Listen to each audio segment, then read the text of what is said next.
Tunahitaji makusudi yako ifanyike kwetu, kila ambacho umekipanga kwetu ukitimize kwetu. Neno lako la uzima lipate nafasi ndani ya mioyo yetu kwa jina la Yesu Kristo. Tunasimama kinyume ya makusudi ya giza, tunasimama kinyume ya mipango ya uchawi na uovu, tunasimama kinyume ya roho za kupeperusha neno kwa jina la Yesu Kristo. Tawala mkutano, Roho Bwana, tawala hapa na ujitukuze katika jina la Yesu Kristo, na neno lako lipate nafasi ndani ya mioyo yetu kwa jina la Yesu Kristo. Amen. Haleluya. Tunawasalimu katika jina la Yesu. Tunashukuru Mungu ametupatia kibali na neema hii takatifu tuweze kutoa neno la Mungu katikati ya matakatifu ama katikati ya wakombolewa wa Mungu.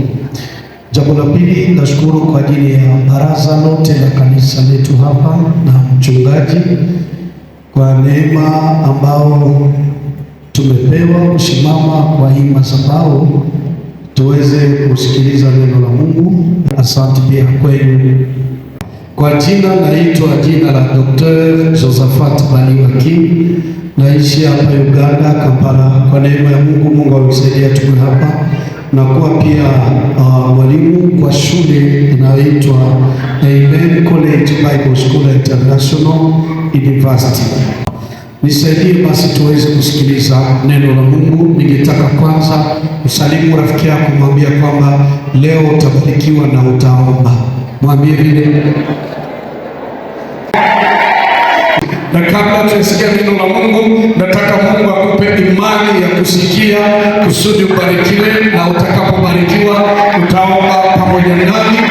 Nina ujumbe kwa dakika fupi kwa sababu nataka niongee haraka, maana nimepewa hata muda ya kuomba pamoja na wewe. Unasema kwamba le 4 malédictions sur la vie de Mardoché.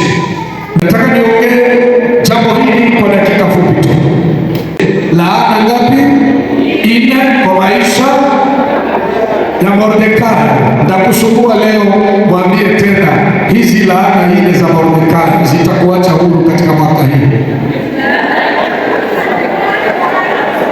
Bwana Yesu asifiwe.